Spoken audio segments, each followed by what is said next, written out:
আজকে যে 5টি ফলের গাছের কথা বলবো এটা আপনার বাড়িতে অবশ্যই থাকা প্রয়োজন। পেঁপে ভিটামিন এ এবং সি সমৃদ্ধ এই ফলটি আমরা কাঁচা সবজির ক্ষেত্রে ইউজ করে থাকি, পাকা ফল হিসাবে খেয়ে থাকি।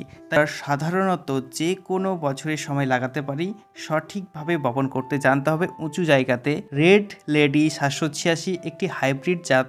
এই জাতটি সব থেকে বেশি পরিচিত, কারণ এই উদ্ভিদে পুরুষ ও স্ত্রী ফুল একসাথে উৎপন্ন হয়, কোনো গাছ মিসিং হয় না, প্রত্যেকটা গাছেই ফল উৎপন্ন হয়। বছরে যে কোনো সময় আপনি লাগাতে পারেন, একটু উঁচু জায়গা হলে ভালো হয়, টবেও চাষ করতে পারেন। এর ভিডিও আমাদের চ্যানেলে রয়েছে। আমাদের দ্বিতীয় লিস্টে আছে কলা গাছ। কলা গাছের অনেকগুলো জাত হয়, যেমন শবরী, অমৃতসাগর, অগ্নিস্বর, বা আমরা লোকাল ভাষায় বলে থাকি মানিক কলা, সিঙ্গাপুরি, এরকম ধরনের। তো আপনার যেটা ইচ্ছে আপনি লাগাতে পারেন। তৃতীয় নাম্বার, পেয়ারা খেতে ভালোবাসে না এরকম লোক পাওয়াও দুষ্কর।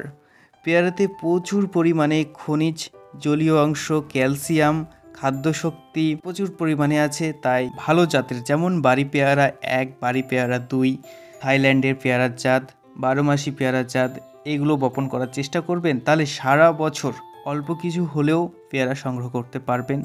যদি বড় পরিমাপে করতে চান সেক্ষেত্রে বাগানের পরিকল্পনা করতে পারেন। মে থেকে সেপ্টেম্বর মাস চারা বপনের জন্য উপযুক্ত, তবে আপনি বছরের যে কোনো সময় লাগাতে পারেন গাছ, কোনো অসুবিধা নেই, শুধুমাত্র জলসেচের সঠিক ব্যবস্থা থাকলেই চলবে।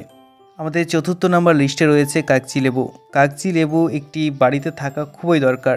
প্রত্যেক দিন এই বাঙালির ভাতের পাতে যদি একটি কাগজি লেবুর পিস না হয় কেন যেন মনেই ভরে না। তাই অবশ্যই একটি কাগজি লেবুর গাছ লাগান।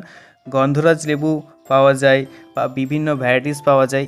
কিছু কিছু 12 মাসি জাত আছে যেগুলো লাগালে আপনি সারা বছর 4টে থেকে 5টে থেকে 10টে ফল পেতেই থাকবেন, আর সিজনে একদম গাছ ভরে ভরে ফল পাবেন, যেমনটা আমি কুড়িয়ে পেলাম। যদি ছাদ বাগান করি সেক্ষেত্রে ছাদেও আপনি টবে খুব সুন্দরভাবে কাগজি লেবুর গাছ লাগাতে পারেন।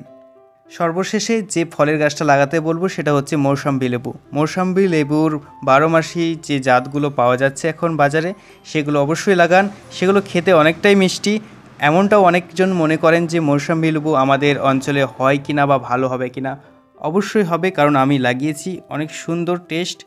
তাই বাড়িতে একটি মৌসম্বি লেবুর গাছ থাকাটা অত্যন্ত জরুরি। প্রচুর পরিমাণে ফল ধরে সিজনে, এখন অফ সিজন যেহেতু, তাই আমার গাছটিতে অল্প পরিমাণে ধরে আছে, প্রায় 10-15টা ধরে আছে। এই 5টি ফল অবশ্যই আপনাদের বাড়িতে লাগান এবং বন্ধু বান্ধবদের সাথে শেয়ার করুন যারা এই গাছগুলো এখনও লাগায়নি। ছাদ বাগানে, টবে অথবা মাটিতে অবশ্যই লাগিয়ে ফেলুন, আর দেরি করেন না।